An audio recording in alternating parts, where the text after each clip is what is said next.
Councillors, please, we're live back in 15 seconds.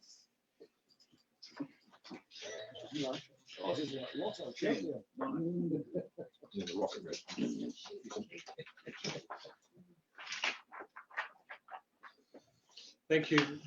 We're back live, councillors. Moving to item 14. This is the Rangitikei District Mayoral Relief Trust Fund, attachment 6, pages 61 through to 74. I will take it as a tabled document. I'd like, first of all, that somebody move the receipt and second the receipt, and then I'll explain. Councillor Ash moving, looking for a seconder, please. Thank you. Councillor Wilson seconding. Those in favour? Aye. Those against? Carried. And question as to why this has come back, because when it was first put in front of council, it was specific to COVID.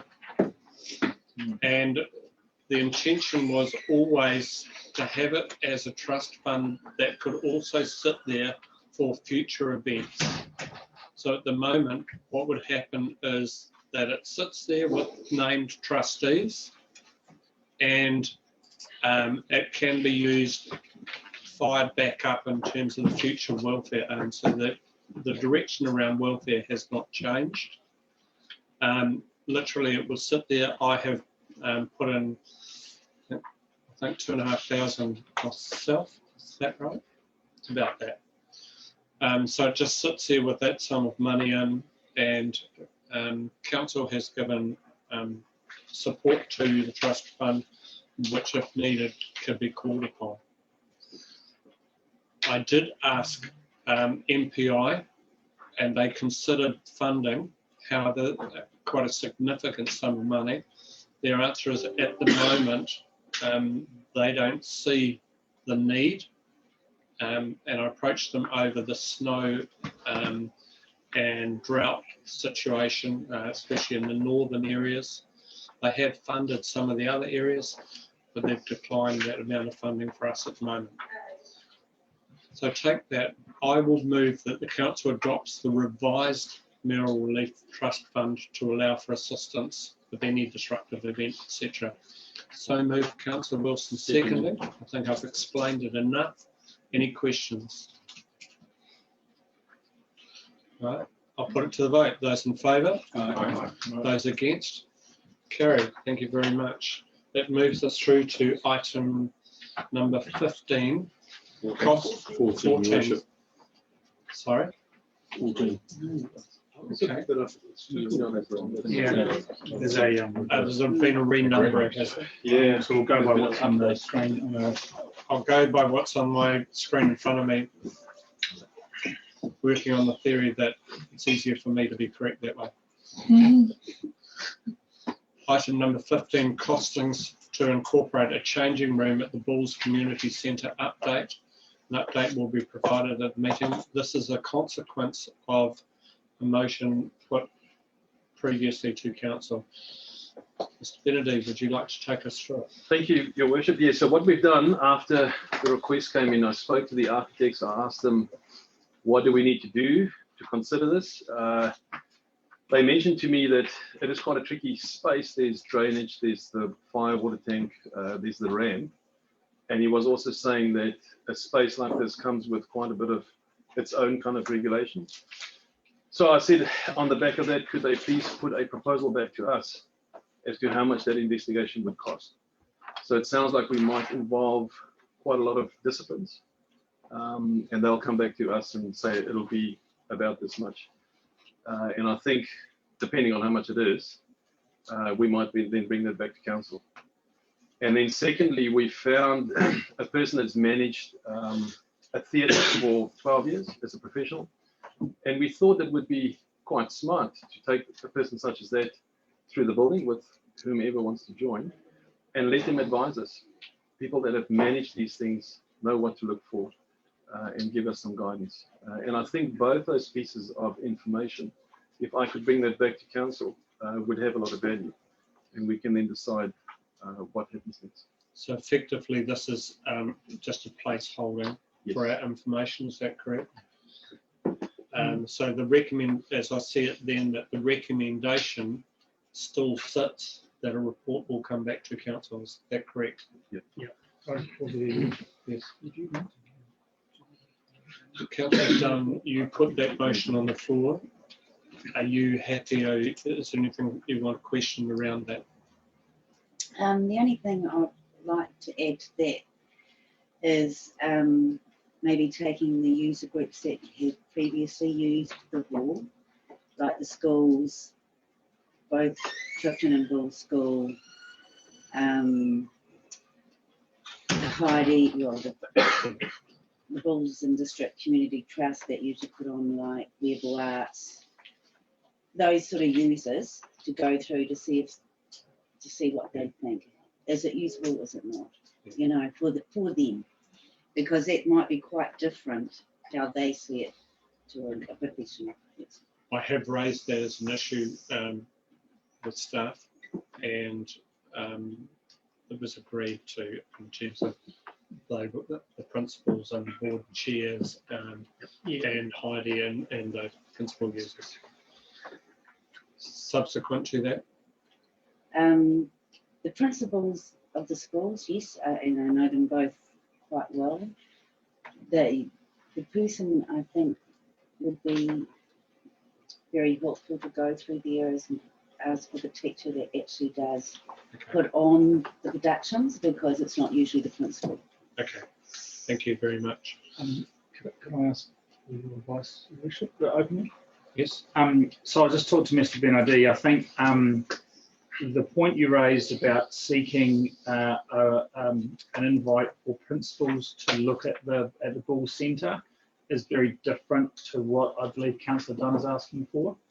So that will be, as other members of the community will have an open day before we open. One will be for the principals and one will be for certain groups that will just show them around. I would imagine that, so that's just a community goodwill kind of approach, and that's in train. I think what I would suggest is if perhaps we could ask, as we're going through this and we have the expert attending, we could invite Councillor Dunn to provide us with a list of people she would like to join in terms of the user groups. Okay. And perhaps ours, invite Councillor Duncan to join, given her thespian experience. And that would form a group that would, along with the expert, give some advice to the architects. Yeah, great. Do you want my thespian experience as well?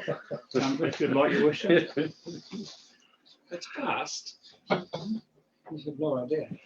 Well, I suspect your training room requirement might be different. Right, let's not. You're fine? I'd be very happy with that. Right. So can just the minutes reflect that there has been discussion around those events? Thank you. During the break, the question was raised to me by a councillor around whether the table documents are then subsequently incorporated. My immediate response was that they are table documents get added to the electronic profile of council. But Councillor Gordon, you raised this. Do you wish to question that? Have I got them? Your Worship, you have, and it's with regard to the next item. There are several table documents here, and it would be good that they and any other documents that we may be receiving get included in later motions, if that is where the meeting heads. Sorry, in later meetings, if that's where the meeting heads. So because it's appropriate that there is a record, electronic record at some point that they will receive those documents. Yes. And my advice to you is that they would be, as my understanding. Is that correct? I'd need to check. Do you know? As table documents alongside the agenda. So no further motion is required. No further motion is required, in my opinion. And thank you. Move on to the new facilities on Taihape Memorial Park, and there's a notice of motion signed by 4 councillors as attached. Before we go further, the notice of motion of council's meeting to revoke the decisions be received. Now, my understanding in terms of the order paper, that notice of motion was amended in some form, wasn't it? So page 76, your worship. So if you go to page 76, councillors, please take a little bit of time because this needs to be correct. No, that was the motion that was signed by us all. That wasn't amended. So I have a notice of motion correctly signed by councillors and correct timeframes. And on page 76, it says, further to receiving the petition from Taihape Heritage Group at our last council meeting, I would like you to consider accepting my notice of motion that the Rangitaki District Council revoke the former decision around the Taihape Amenities Build. And then etc. And it quotes the resolutions by council. It then goes on to say, I propose we amend our decision to consider the amenities. All right. So it's a notice, you're correct, it's a notion to revoke. Yes. Right. Point 1. Which is point 1. So would somebody like to receive a motion to receive it? Councillor Dalgety moving, Councillor Duncan seconding. Now, I will make sure that I have got this correct. So in terms of revoking a decision, my advice would be that we receive this, we put it to a vote. If the vote is successful, then the revocation will be dependent on a report provided by the Chief Executive at the next council meeting. The council cannot make a decision without an accompanying report. So what it would essentially do is stop the process, in my opinion, until such time that the report was available for council to consider. Have I got this essentially correct? I've just checked, and I may check with Mr. Hodder as well if you'd like me to, but in order to revoke item 1, there will need to be a 75% majority of councillors in order to carry recommendation 1, I believe. I'm happy to check that if you'd like. Could you please check that, because I am not sure that that is correct. If it was at the same meeting, it's absolutely correct. But if it is, my understanding is this, if it is at a subsequent meeting, it may not be correct.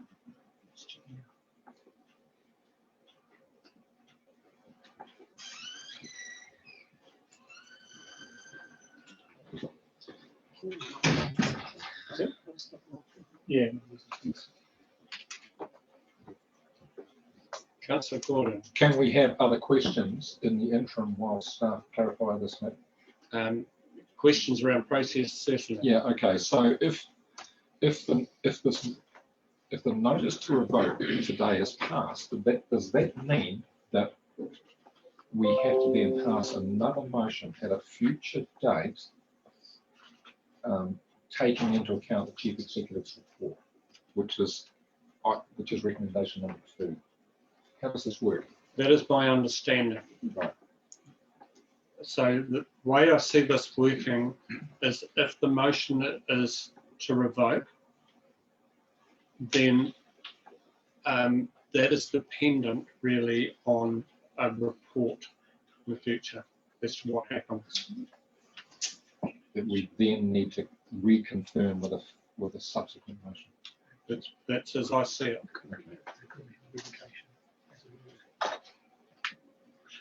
Amendment may give the Chief Executive notice of motion. Amendment may give the Chief Executive a notion of motion for the revocation or alteration of all or part of a previous resolution of the Council, subordinate body, local or community board. This notice must set out the resolution or part of the resolution which the members propose to revoke or alter, the meeting date when the resolution was passed, the notice of any which the member proposes to replace it with, and sufficient information to satisfy the decision-making provisions of section 77 to 82 of the Local Government Act 2002. if the mover of the notice is unable to provide this information. It doesn't give the next bit. Yes, so the advice from Mr. Hodder is all you are doing today is receiving the notice of motion, okay? And then you instruct the chief executive to bring a paper back to the next meeting. which is the way that I have illustrated it to some of the councillors. Yes. So I was wrong. So effectively, we would receive it. The chief executive would need to prepare a report around the repercussions of a decision and the implications to council, which would cover such things as the opportunities and the costs that that decision brings with it. So you have in effect an informed decision.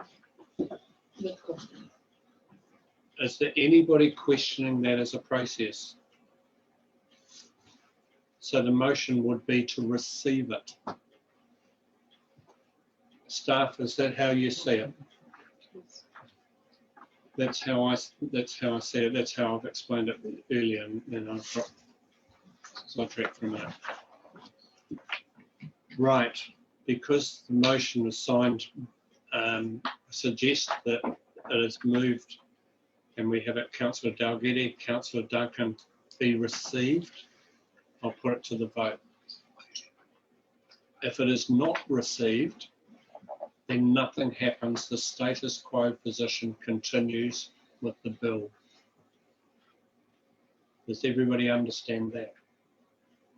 So if you don't move to receive this, then the status quo stays in place and the building currently designed and being built is built. Right. I'll ask for a show of hands. Those in favour of the motion to receive. 1, 2, 3, 4, 5, 6, 7. Motion is carried.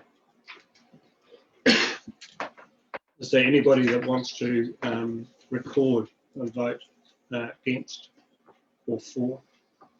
Against, is this a convention? No. Right, I'll move on. Excuse me. 2, that the chief executive prepare a report on the proposed revoking of the council decision on the Taipei amenities build on council's preferred tennis court option, upgrading the amenities in their grandstand as an alternative, to include a comparison of the facilities envisaged being built at each location and the estimated cost of these. That would have to form part of the report regardless. Also moved, looking for a seconder. Councillor Hedera. Nothing from me. Any questions, comment from councillors?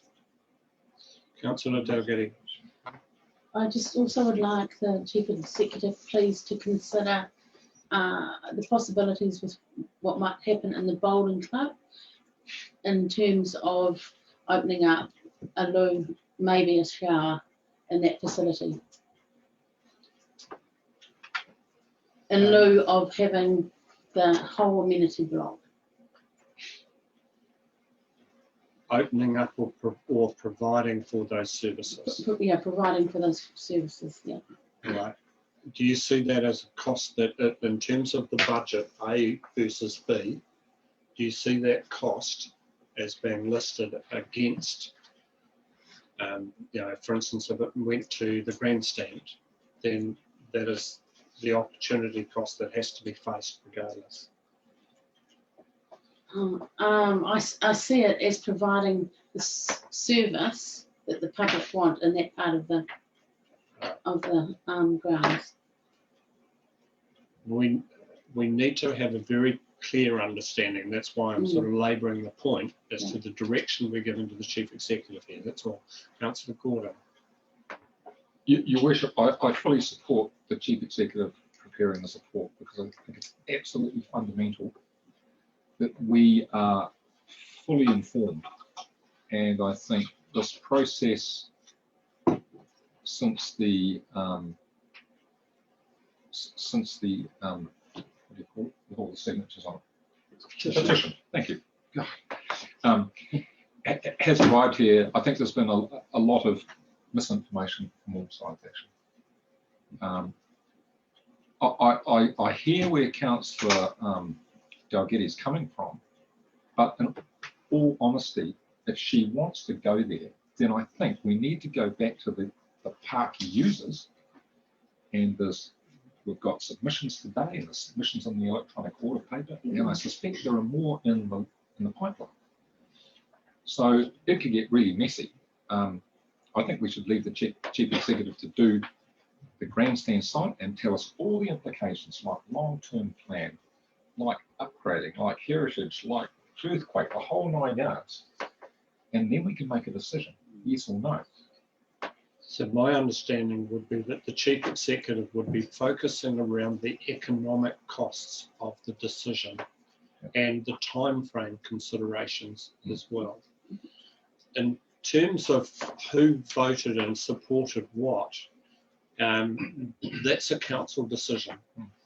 However, the chief executive may deem that he wants to make some comment around the consultation process as part of the report. That's his option, I think. If he wishes to raise that as an issue within his staff reports, then that's, we just ask for a report. Councillor Gordon, then Councillor Panapa.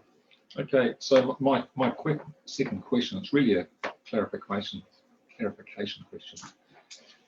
Assuming that the chief executive gives us a report that says yay or nay, does that in any way rule out a counter proposal from another party? You mean, is it in the form of a binding referendum? Yes. I'm trying to figure out, what the options are here, because effectively the petitioners have said shift it all into the grandstand site. But as you will have seen from some of the submissions that we've had today, and some of the ones that are sitting in the order paper, there's not agreement about that, and it's very split amongst the entire community there, and amongst the users as well. There are some that will die in a ditch to go there, and there are some that will die in a ditch not to. And so what I'm getting to is, irrespective of what the chief executive might recommend or what we might vote on at a subsequent meeting, that doesn't preclude other parties doing other things at a later date. Correction, you're correct. Any party can come to council at any time with a request. The answer is whether you as a body of councillors wish to make a decision in terms of that position is up to council. Councillor Hira, would somebody like to just shut the door, please? Just push it to. So my question is, I know that this has been an issue on around this table for years. Is there, in lieu of having one set of councillors, and I've been one of the people who have signed one sort of things, and then today have been probably to see the next some other information, is there an ability that the Taihape community itself and the people that have submitted letters on both sides, because I'd like to say that there had been an attempt to try and get the park users group together to actually is there an ability for that to happen before we step into any type of binding? Okay, so the way that I see this, the chief executive has to prepare a report, and that will probably be largely focused around the costs and opportunities. If council at that stage said, we consider that we want to go back to the community with some sort of repetition of process, or, literally a letter, that's up to you as a councillor, as a group of councillors.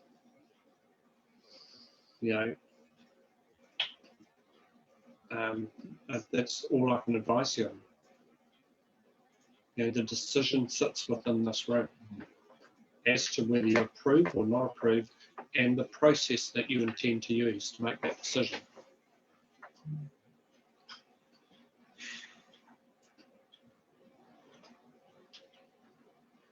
If somebody said we want a JP to go to every person in Taihape, that's your right. Wouldn't advise that. But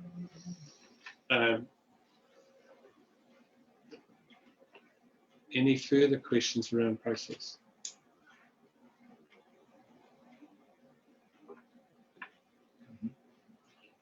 Right.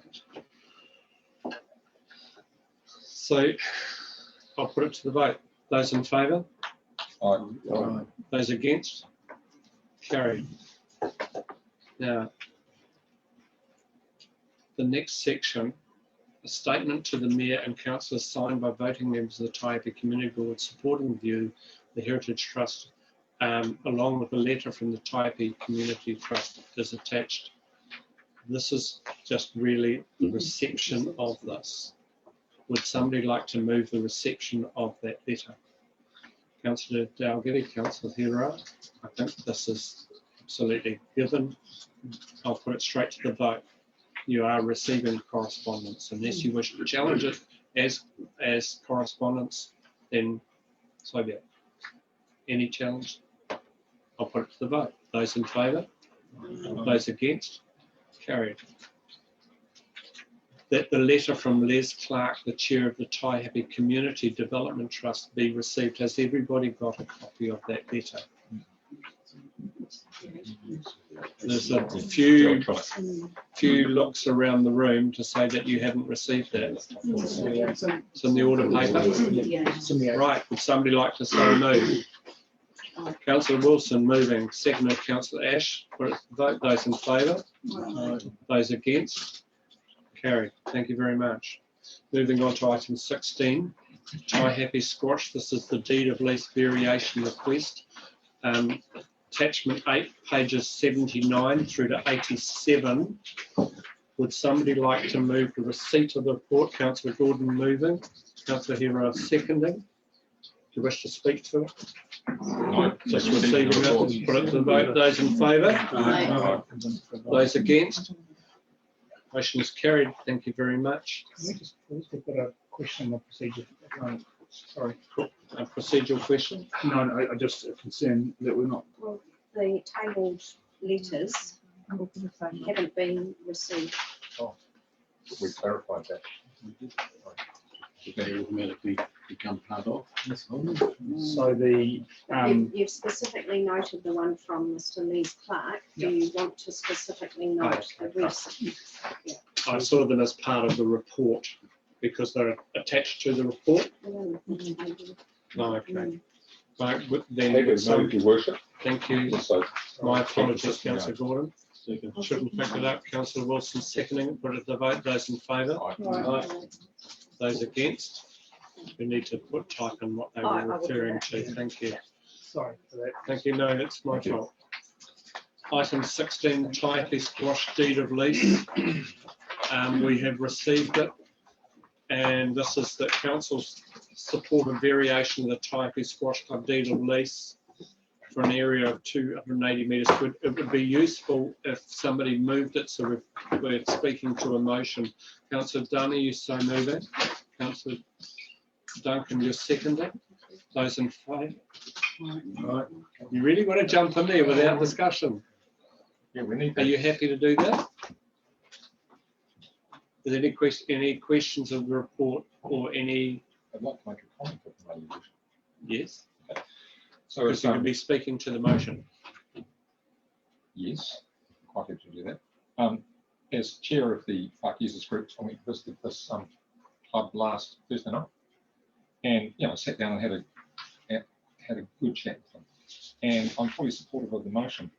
I'd just like to give you a bit of a heads up in terms of the last item on the agenda. This item about giving extra land to the Squash Club came to the previous Park Users Group back in, was before lockdown, whenever that was. And it was unanimous that they supported it. Everybody was happy.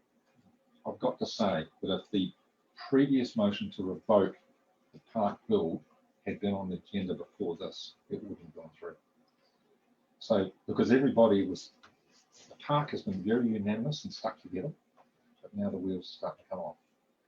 Just giving you a heads up. So, because technically, the losers in our previous motion would have looked at this and thought, you know what, they're not backing us, we're not backing you. And that's really sad.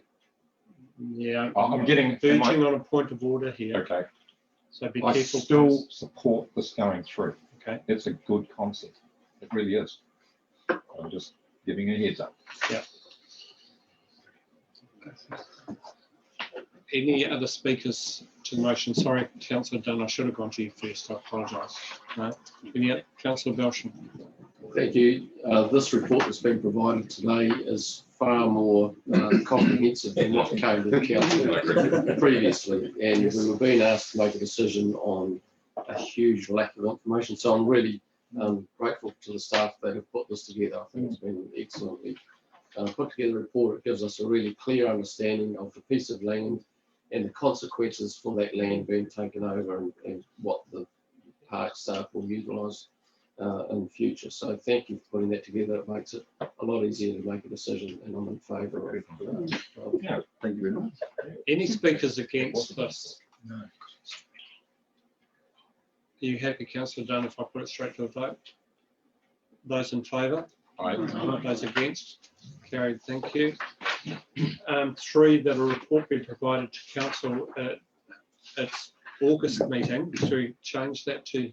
No, that's correct. That's correct. You've got it. Yeah, So it's 12 months time. 2021. On progress with examining the options to house the parks, teams, equipment and chemicals on a long-term basis. Councillor Belsham moving, Councillor Gordon seconding. Wish to speak to it? Are there any speakers? Put it to the vote. Those in favour? Those against? Motion is carried. Thank you. Next item, the Utuku and Old Boys Rugby Football Club Incorporated. This is the attachment 9, pages 88 to 89. Can I make just a point something out, Your Worship? Yeah. This was given to me at my meeting with that club last week, and I was unaware that they'd addressed it to me. They gave me the letter in an envelope and said, "Oh, look, this is thank you for helping us out with respect to the hot water." And I said, "Oh, great, but it's actually not to me. This should be addressed to Chief Executive and Council." So I just wanted to make it That's absolutely clear. Yeah, thank you, and thank you for that clarification. So it's really just a receipt of acknowledgement in this case to council. But if we'd like to formally receive it, it would be appropriate. Councillor Gordon moving, Councillor Wilson, you seconding. I'll put it to those in favour. Right, those against. Carried. Moving on to. Yeah, thank you. Moving on to item 18, the administrative matters, attachment 10, pages starting at page 90, and this now effectively gives me a bit of a list. I'll move to you. So, Thank you, Your Worship. I was going to joke and say I'll take it as read, but I'll go through each of my points and just seek any questions on those. So point 1 on Three Waters reform, a reminder that we have now signed the MOU and that we've had a receipt from Internal Affairs or Three Waters Steering Group to confirm our receipt. And you've also resolved the delivery plan, which we will take forward. Point 2 on the district plan change, just to recall that we are within that 30-day period where people may challenge the Commissioner's findings, and I've not seen anything to date. Yes, of course. Just a wee edit. Yes. There's in 1.8 it says line 7. It says hold back some of the stimulus finding allocated originally. Yes, that's funding. Yes. so it's a typo correction from funding to finding to funding. Just because it could change meaning. No, I thank you for that. Things that spell check doesn't get. Yeah. Right. So any question on district plan change? Provincial Growth Fund applications. Staff are working extensively on one of the applications we submitted with the Provincial Development Unit, and we're unable to make any comment on that until the Minister has done so. And typically that release will come via the Beehive website. So I can't say we've into any contract with them. For COVID-19 recovery, we continue to be active in that. And our incident management team has been stood up again in a very shallow fashion, you might say, but is ready and joining regional conferences on preparation for that on a national scale. Mahi Tahi, section 5, I can update you on some of the numbers. 53 people now in work. Of that, 14 are from the NEETs, the Light Education Training Scheme and Training Support, thank you. 29 are from displaced COVID-19 people, and 10 others. We're currently working on I think that says 12 others, and 12 other people, and 3 have had interviews this week. And 5 Samoan workers that had fixed term contracts have, with kiwifruit, have been placed into other employment. So good results there for Mahi Tahi. I'll jump to section 7, which are the future arrangements for the current Mangaweka Bridge. There's been interest from a heritage perspective for that, and there's quite a few questions we need to answer around that. Staff have said to me that they would like also to consult with other groups, including Department of Conservation and others on that. So there'll be some time before we, and of course with the new bridge taking some time to be built, we have some time to get that absolutely right and consult appropriately. I think it's a question, Your Worship. Through you, Your Worship, Peter, the negotiations, is that being taken in-house, or have we got an external party taking that on our behalf? For the Mangaweka Bridge? Yes. That is being done internally, but in conjunction with Manawatu. Okay. And section 8, which is a funding request from Scotts Ferry Community Committee. I do have a recommendation for Council to consider. Thank you. Shall I move to that? Yes, please. Okay. You have it there. So item 4, you see on page 9. So either you ask me to refer the application that you see to the Broads Community Committee or approve the grant of $900.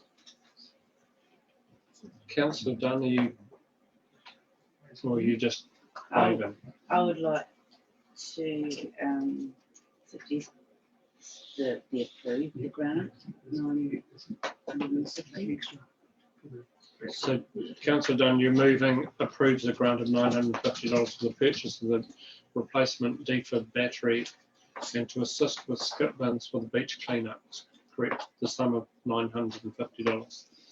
Looking for a seconder to that position. Councillor Ash, seconded. Councillor Dunn, do you wish to speak to it? Yes, and I know this community fairly well, and they're a very active community. They keep the Scotts Ferry looking beautiful. They'll go out and spray the streets and look after the flower beds, and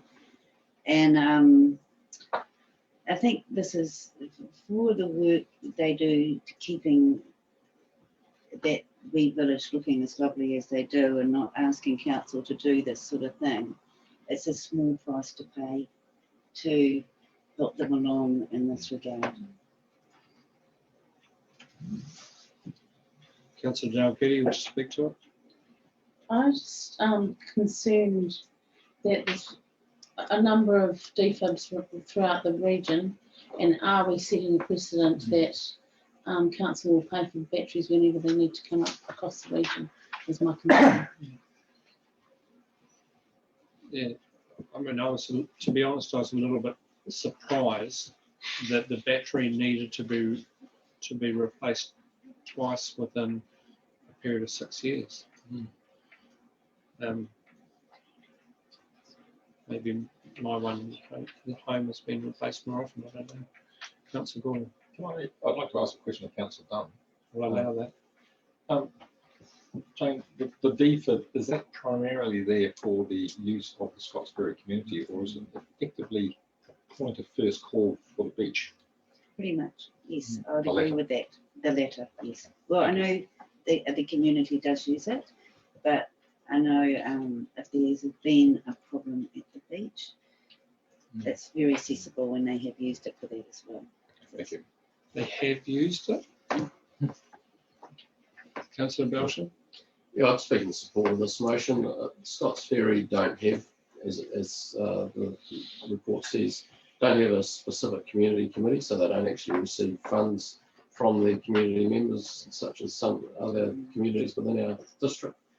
So, in support of your words, Councillor Dunn, I think it is a small price to pay for the work that this community does to look after themselves. And I fully back their application for us to support them. Thank you. We've now had 3 speakers for, 1 speaker against ish, because it wasn't. Are there any other speakers against? Oh, yes, I somewhat agree with Councillor Dalgety. It seems we've got one at our local golf club, which is, I think, 10 years or something. But referring to Councillor Dunn has mentioned that it has been used. Maybe that does affect the battery life. I don't know. But, you know, it does concern me if we are setting a precedent about replacing all defibrillator batteries.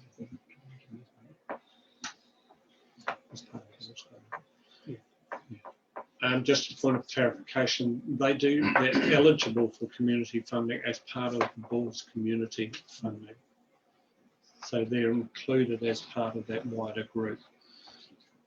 It's a moot point, I accept. Councillor Wilson, are you speaking against? No, quick question for clarification, Certainly. particularly with regards to the skip bins. And I read it a couple of times. This is a one-off. It's a one-off event where the community is going to get together. They need the bins once, correct? It tends to be an annual event out at that beach. I don't think it was done last year. I think it was done the year before. Okay. So it's a one-off event. Yeah, great. Right. We'll go back to a right of reply. Councillor Dunn, you moved it. Do you wish to write a reply? Well, again, the example of the skip funds just shows you how this community will go out and do the job. And it is a well-used beach, so I would like to support them. Right, now that it's been a right of reply, I must put it to the vote. Those in favour? Aye. Those against? Motion is carried. Thank you very much. What else do we have to do back with your report? Thank you. Just a couple of slight changes in section 14 for staff. It's actually Dave Toombs, not Dave Toms. And 14.3, Bronwyn Meads has only joined us on a temporary contract for 3 months. There are other recommendations, Your Worship. Sorry, in 15.2 and 15.3. So 15.2, that having regard to the Te Rupe Car at its extraordinary meeting, etc., resolves to advocate that future decisions on water reform include adequate time to Rupe Car members to engage with their people whānau, and note that Te Rupe Car's concern for the long-term implications of iwi relationship with a future large water entity is unknown. So this is this is noting and a recommendation to give them more time. So that's 15.2. And it also goes on to consider that some of the 4.82 million are signed off to council by saying be assigned for the investigation and easement of discipline, and we've done that effectively. And D, consider supporting an application for funding to the government's $30 million Mariah and Papakainga Fund. So would somebody be happy to move the 15 as a block? Councillor Hero, Councillor Wilson, seconding. Councillor Hero, do you speak to it? No, it's fine. Any speakers, questions? Right, I'll put it to vote. Those in favour? Those against? Carried. 15.3. I thought we had received it. I'll receive it. Happy to move the reception. Yeah, sorry. Councillor Belsham moving. Councillor Panapa joining the fray. Those in favour? Those against? Carried.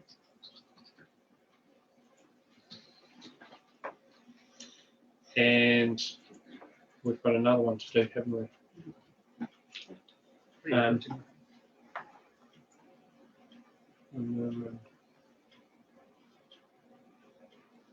No, that should be it, shouldn't it? In that block, I think I've covered it all. If there's something I'm not covering there, please let me know. Otherwise, I think I've covered the lot. It's sort of been written almost twice. Yes. Yeah.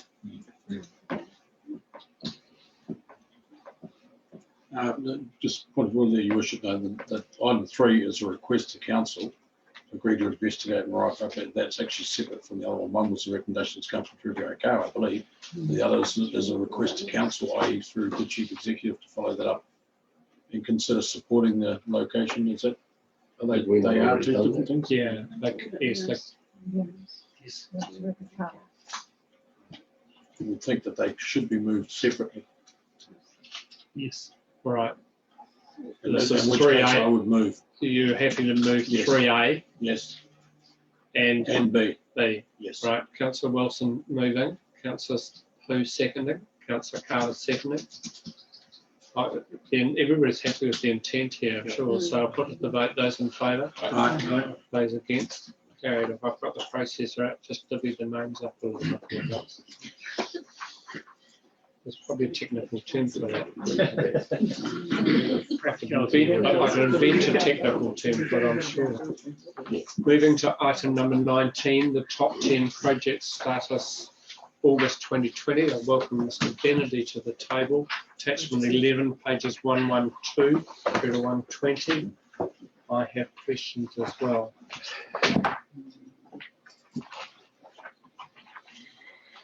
Thank you, Your Worship.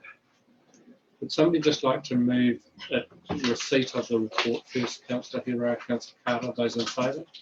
Those against? Carried. Thank you.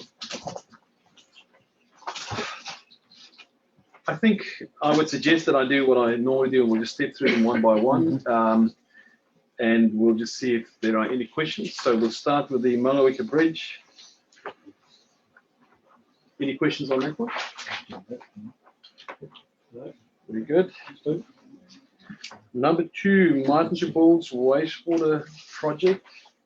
I have asked earlier in the order paper for just a clarification around that process. Other than that, nothing from me there. Councillor Dalketty. Oh, sorry, I know your last point is not new, but were we sad that the Defence Force have decided not to join us? That is a good question. I think it makes things a little simpler for us because there's a lot of indecision on their side. They choose to go with us for 12 months and then they choose to go with NDC and then they're back with us again. So it does make it simpler for us. So I think that's probably. Thank you. Can I supplement that and say in an aggregated model in the future, Okay.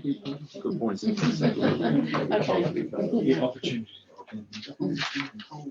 Right, so we'll step on to number 3, the upgrade of the Ratna wastewater treatment plant. Any questions there?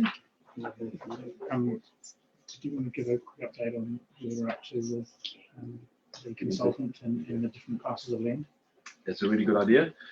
Just some updates since I've written this. So we have employed a consultant that's an expert on soil conditions in the area.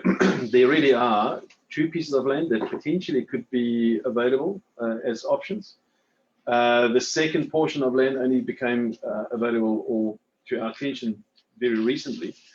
So we've asked them to go and have a look, give us some expert comments on the soil conditions, the applicability of using that for land disposal. So that work started, and we expect a report back from them in the near future. We are also working very closely with Horizons. We've improved our own communications with Horizons a lot, and with the Ministry for the Environment. So going forwards, we will present all those reports to both those parties and also the working party, and hopefully we would have a good outcome to the whole project. Very good. Number 4. Number 4 is the Tutanui Rural Water Scheme. This one, I think I would just like to elaborate on a little bit. I've been working with the Provincial Growth Fund over the last 2 weeks on some contractual requirements that they have from us. And one of those is to produce a more detailed project plan. So we gave a project plan in the beginning, which was February, March. They need more detail around exactly what those steps are and how long they are. I will submit that tomorrow to them, back to them. And in that, there's quite a lot more detail as to how we're going to communicate with the group that was formed in the original work that was done. So the first step on the whole program is to get that group back together, communicate with them where we are, what's going to happen next, give them the whole project plan, and it's really well stipulated what will happen, how long it will take. And the new finish date, because of all the delays with COVID and the rest, is April next year, or proposed finish date. Thank you. With regard to that one, I was going to deal with 2 similar things at the same time, because you've dealt with it, one half of it. We'll go back to the last item. Similarly, we have a group there. In my view, we need to get that group back together and say to them, now that we've decided on a direction, do we still need you? But we can't just leave them sitting in limbo. Yeah, that's interesting. I think that will be the stance they take as well. They'd just like an update and then say that they're no longer needed. But I think we have to deal with it one way or the other. Yeah, the Martin Bulls. Yeah. Yes. Yep.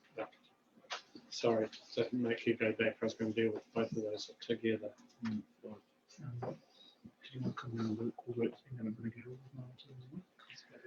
Yeah, I could. Yeah, that's a good idea. Originally, also, we thought there might be some synergy between us and MDC. MDC received some funding for a similar scheme on Vinegar Hill. We were thinking that potentially we can overlay the 2 things, maybe employ the same consultant to get some efficiencies. In the discussions with the PDU, we realized that 2 projects are actually quite far removed. We've quite far progressed down the line of what we want to do and really are down to detailed design, and they're still right in the beginning. So we'll kind of do them separately. There's no real benefit in trying to do them together. Right, so we can move on to number 5, which is the Bulls Community Centre. I just want to apologize. Normally there is a project status report that accompanies this. I have not received any of the information so far from the contractor. The simple reason for that is the official finishing date was end of July. So for all of the contractors and the consultants, all the people that are with us, we're kind of in no man's land at the moment because we're trying to get things done.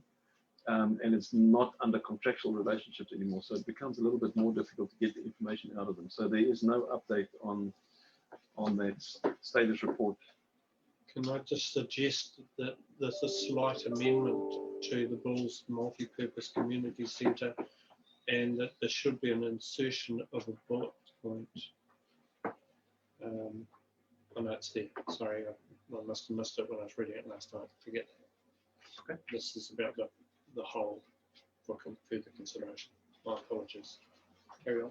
Thank you very much. And you can just see how it's split up. It's the contract itself, which is very, very close to finish. We are planning final inspections and putting all the documentation together very early next week. We will then apply for the CCC, which is the Code of Compliance Certificate. The furniture will arrive on the 22nd of September. The official opening is the 25th of September. It then moves on, it looks at the cultural aspects. That's gone really well. We're just busy installing all of that. The new contract for the bus lane and the town square has gone out. We expect that contract to, or the tender to be back by the end of September, and we will then bring those numbers back to council for approval. Yeah, would be useful. I was going to say something, but you can. Just in terms of an update around the opening, there's about 350 people that we are sending out invitations to. Probably the expectation is we might have 200, 220 or something of that order attend. You will all receive invitations, including for your partners. Past councillors that were involved in this process are being invited. So Councillor Sheridan, McManaway, yeah, et al. Obviously, the people that have worked that have been major contributors being invited. Former Mayor Chalky Leary will be there. You know, the major funders, Dutton Trust, those sorts of people will be all there. Architects will be there. Builders will be there. Iwi will be there. Press are invited. Anything else you want to add? I would just add, Your Worship, that the opening ceremony has been co-created with Ngāti Pariwahawa and Ngāwarihiki Ngāti Apa. Do we have a time? 5 o'clock. 5 o'clock. 5 p.m. Yeah. Looks like we'll be assembling in the old Taihape Town Hall. Give us an hour up our sleep. I won't be there. It's the end of a long day. Well, not quite the end. And then moving across the road, there will be food and drinks available. We will have a couple of performances on the stage as well.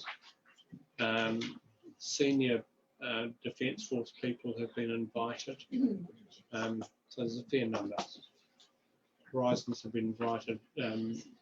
The chief executives and mayors from the other authorities will be invited as well. Carol, I must think that you want to answer Saturday. Yes. Do you want somebody else to talk about Saturday? Have a spell. And there will be an open day on the Saturday.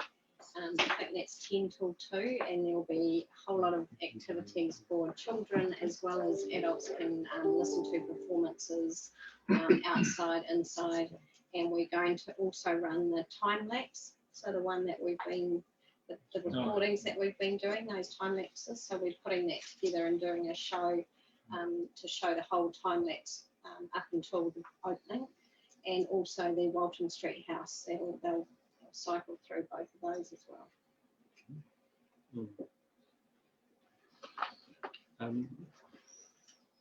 And there'll be a series of speeches and ribbon cutting and those sorts of things. It is possible that very senior members of the Labour Party may actually be there because they're looking at coming through the district potentially, and that's not a given, on that day. And they probably see it as a nice way to get in front of people. And of course, we've invited the other political leaders in our community. So, anything else? Thank you for that. So we'll move on to number 6, which is the new council administration building. Any questions on that one? This is the one that I started. The big one from me is that there's a series of information there around creative communities, etc. And the report tends to indicate that a decision has already been made that it will be in the Martin Main Street replacement of this building. That is not the case. In fact, in the last long-term plan, which is the principal statement, stated that the principal alternative is to strengthen this existing building. So that is still live as part of the mix, and we need to do the business case and cost effectiveness of all of those options. So please, it has to go in until such time that council has made an active decision to say that it is no longer in the mix. We have to include it.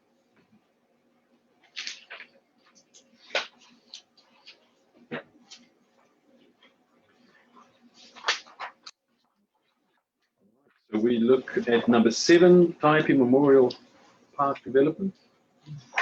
It's obviously going to change.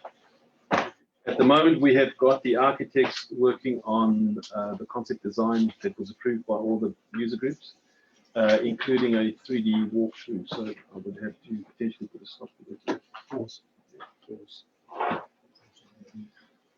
The Taipi Civic Centre. Any questions on that? Yeah, I just want, so the report indicates that there'll be an engagement in 2020. We had programmed Bulls, Martin, Taihape sequentially. And what I'd suggest is that we don't try and go out immediately in 2020 for consultation on Taihape. A, because we've got the Memorial Park one to deal with, one way or the other. And B, I'd rather go out and then do something than go out and say, well, there's a 3-year pause because we're going to come back to you later because it's not your turn. So we have to work out, going into our LTP position, where we are going to spend our focus. And it may well be that we say within the LTP, this is that these are the resources that we have, and this is what we will concentrate on within the first year, 3-year period. And my advice would be for council to make a consideration that we look at that time frame blocks, not make a decision here now, but we look around what we could actively achieve and position we could get to within the LTP. Does that explain?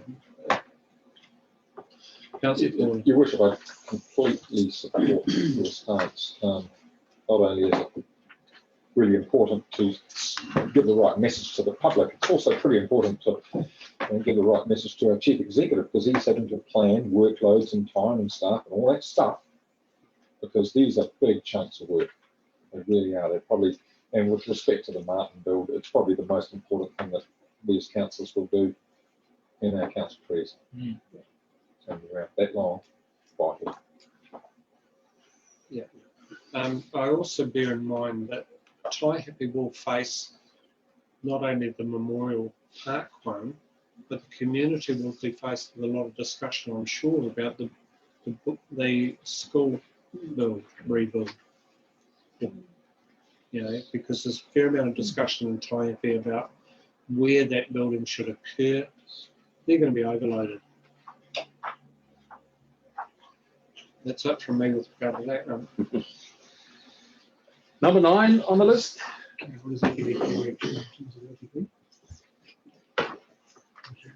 Number 9 on the list is the Pucherino landfill. This one I just want to make some special mention about. So we have had a discussion with Horizons. We have ongoing discussions with iwi as to what solutions are available to us and what we might do. And in the meantime, we have also employed or engaged WSP Opus to start looking at what would the consenting requirements be to get this work done.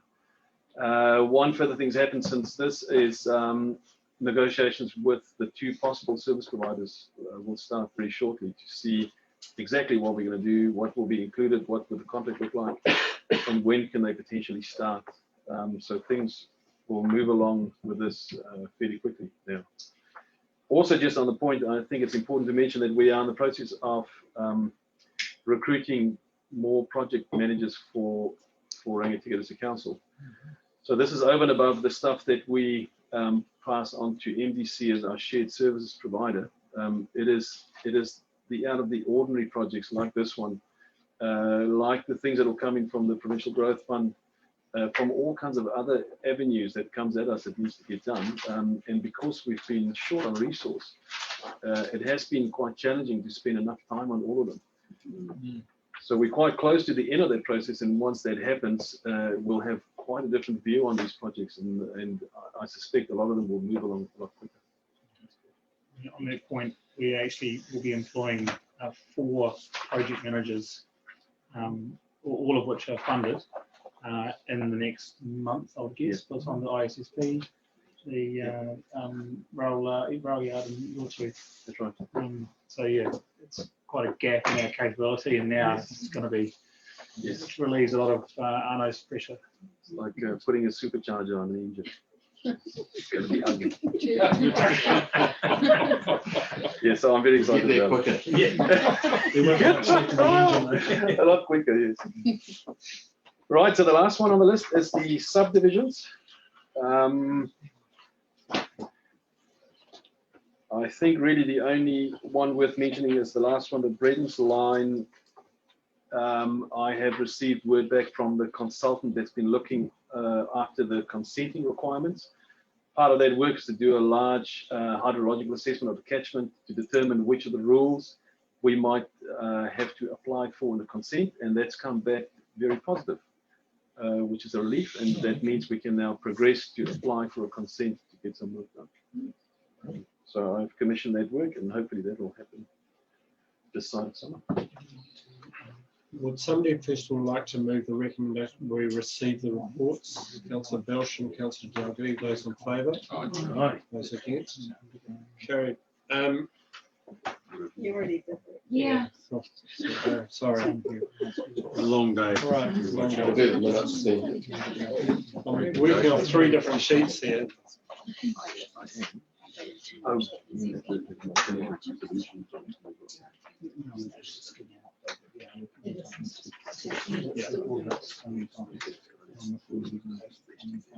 just wait a second. If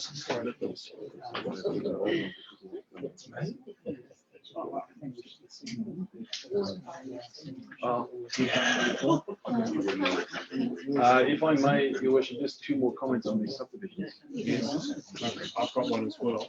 Go ahead. The first one would be on the George Street subdivision in Bulls. So the process applies for that subdivision. We've engaged a consultant to advise us on the consenting requirements for the stormwater outflow that we're helping them with. The report on that hydrological assessments come back, and it noted that we can't really do what we're proposing to do. If we put all the stormwater from the completed subdivision into the open stream that we proposed, there is a very high likelihood it will cause flooding in the urban area in Bulls. That means we need to extend that study over another 4 kilometers up to the point where there's a confluence with the Tutanui Stream.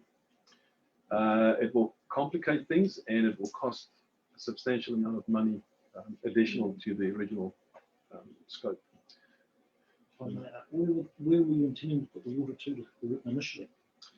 Let me just think what the stream is called. There's a little stream that runs to the south of the development. Down George Street. Sorry, down. And then the Tutanui is on the northern side of it, if you like. Yeah, the Tutanui on the going out of town. Yeah, so there's a little stream just on the other side of that development that's being used at the moment. Yeah. That meanders through the urban area through Bulls, has a lot of road crossings and culverts and things, and there's uncertainty about it. Just Question, Councillor Duncan. Just a bit. That we saw the pictures, all those pictures, we had the different. There's quite a chute that went down. No, That's that's a different storm. Yeah. Oh, what? Yep. Thank you. Thank you. And then the second one I just need to make mention of is Hereford Heights. I am working very closely with the developer to be sure that they can continue with their work. Nothing will be held out while we are finalizing the design for the intersection, decide what we're going to do with the existing services, all of those little bits and pieces. So there's a very close working relationship at the moment with our network people to get them connected and with the roading people to get temporary access sorted out for him in the meantime. One from me, Wanganui Road subdivision, we have approved in principle, I think, that we would progress a district plan change there, rural to urban. Well, it certainly sat in front of council.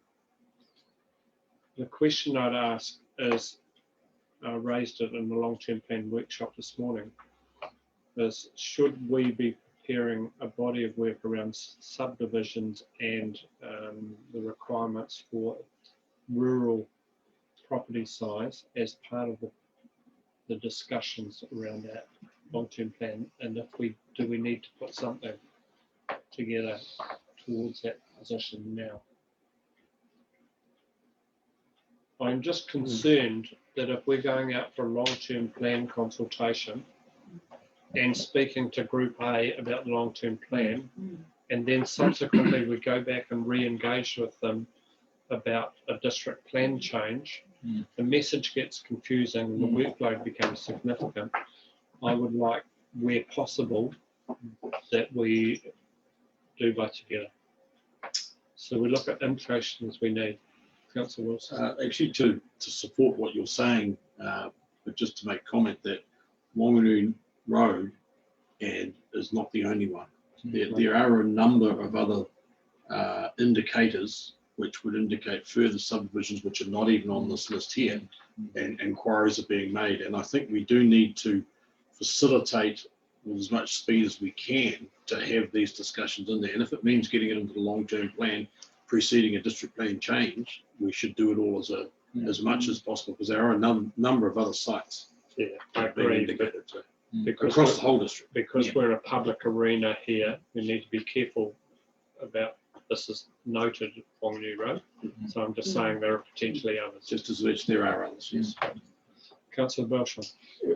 Question on this, when is the district plan change up for review? So there are two. Or district plan, sorry, up for review. So the requirements are to do a district plan change every 10 years. We effectively did one 3 or 4 years ago.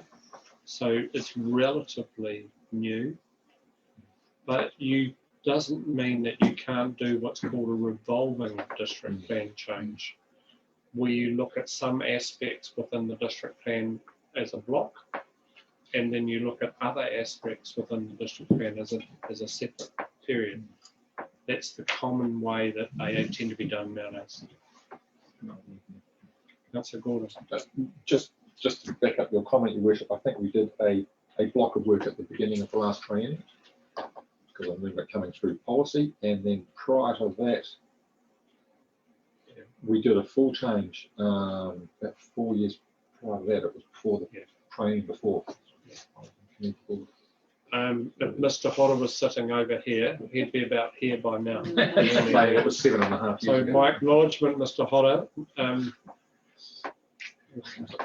we will accept the advice as it comes forward, but I think that advice can be part of this direction.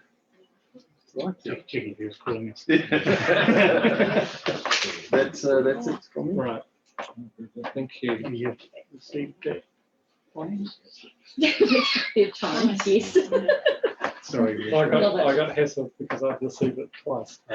So we can go for a third time if you're lucky. If you really want. Right.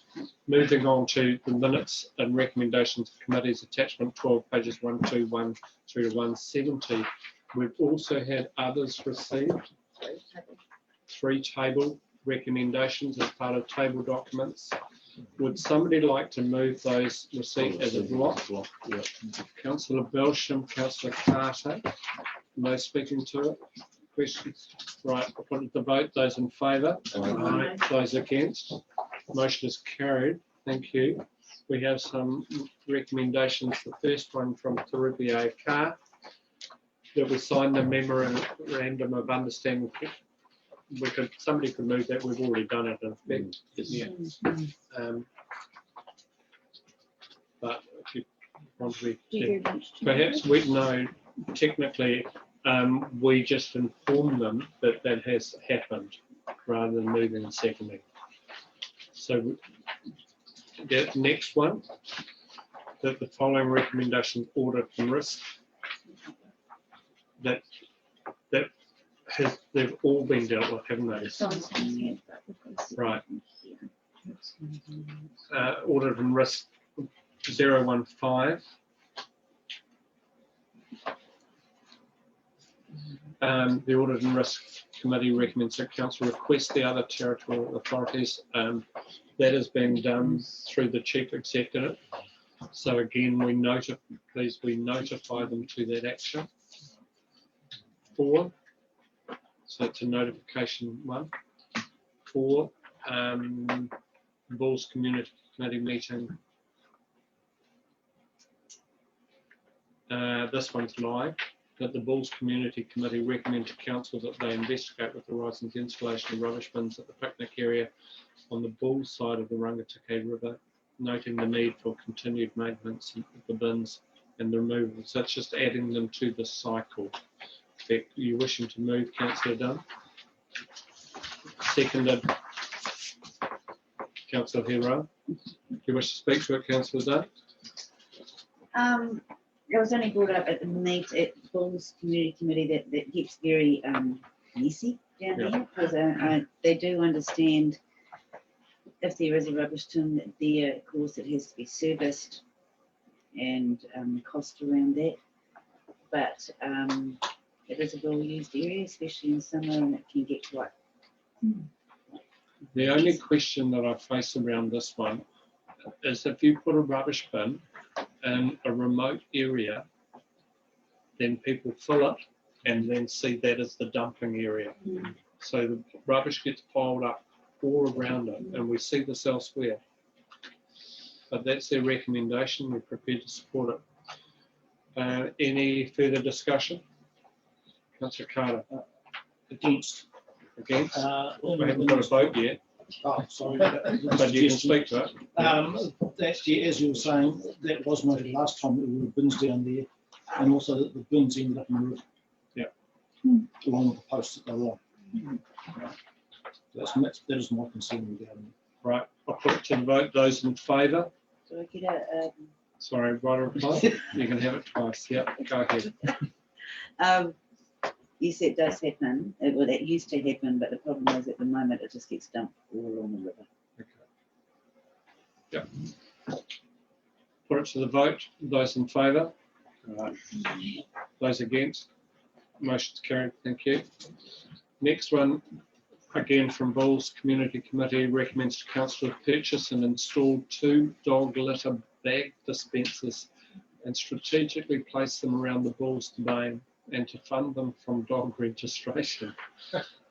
Well, it's at least nice that they told us where they're going to be funded from.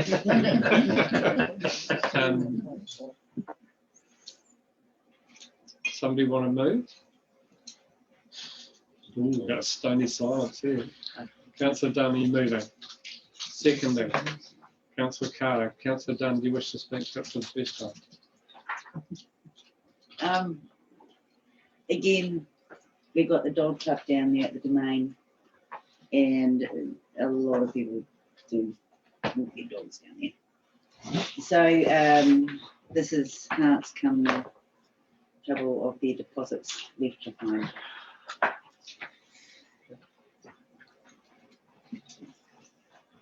Speakers, Councillor Wilson, Councillor Belsham, Councillor Wilson. I'm actually going to speak against this. I think dog owners just need to actually take responsibility. I mean, we have a dog owner, a good dog owner registration here in the council, and it respects that they are good dog owners, and that would be dealing with the mess. And I don't believe it's our responsibility as councils to be able to deal with this. You know, it should be noted by down there. Possibly it needs to be policed. I don't know, but I don't think we should be going down there putting in dog bins and places. I mean, you've just said you've got a dog owners club down there. I'm sure they can take their own plastic bag. Maybe it's a bread bag that they can utilise, so that we haven't got single-use bags going back into the environment. I just don't think we should be in this one. Sorry. Thank you. Councillor Belcher. I'll speak against it, again, supporting those comments that a good dog owner actually utilises a bag and looks after its own dog droppings. And honestly, if we pass this, it's a precedent that we really should be passing throughout the district, and we have a lot of parks and reserves throughout our district. So, if this gets through, then unfortunately I can see a snowball starting. Councillor Ash. Now, I am torn on this, but I am going to vote for it. For the very reason I walk, and I do have dogs and I do take my own bags, but walking around the parks here and the amount of droppings makes it a really, really unpleasant experience. Whereas if we actually provide the bags there, make sure they're biodegradable ones, but if we provide bags there, it gives people no excuse to pick up after their dogs. Yeah, I do support it, and think it would make it a more pleasant experience for people that are just using the facilities. We've had 2 speakers for, 2 against. Any further speakers? Go back to right and reply. Councillor Dunn. I can see all points actually around this table, to be honest. And I did wonder about this one. However, the domain where they're talking about rugby gets played down there, there's a lot of children that play down there, and of course you've got the leftovers of the walking dogs. So that's why I thought I would give it a go. For that reason, and of course I think they actually want to develop that part more. Right. Now I must put the vote. Those in favour, please raise your hand. We've got a live vote here. Sorry. Those against? The motion is lost. In terms of late, that brings me to the end of recommendations. Your Worship, on our tabled items, I've got that as a late item. oh, you have, right, fine, thank you. So moving to late items 21, we have a letter of appreciation from the Friends of Taihape Society, basically to staff, thanking the council for their help and support for their Hautapu River Ducks project. I would move the receipt and acknowledgement of that. Seconding Councillor Gordon. Any questions, speakers too? So move. Vote. Those in favour? Aye. Those against? Carried. Thank you very much. For those of you that are still watching, just like one final item, please. With Joe, this is Joe Devine's last council meeting with us as head of finance. The title is longer than that. Joe, we've appreciated working with you as council. We wish you all the best of luck. We know that you're just down the road and you will come back up and participate in Cycle for Pleasure and all of those Pedal for Pleasure and all of those other things. Joe, congratulations on your appointment. Good luck for the future. Thank you very much.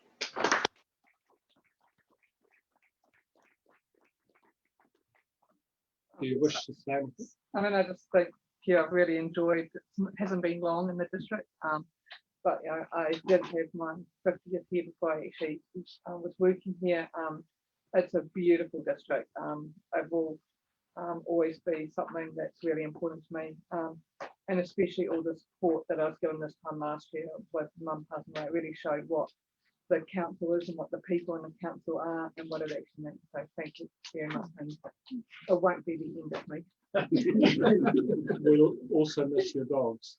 Yes, the dogs are going to have their own tea well. Okay. As such, I'll declare the meeting closed. Councillors, we'll take a break before we go into public excluded. I don't think public excluded will take too long, but if we take a break for 10 minutes.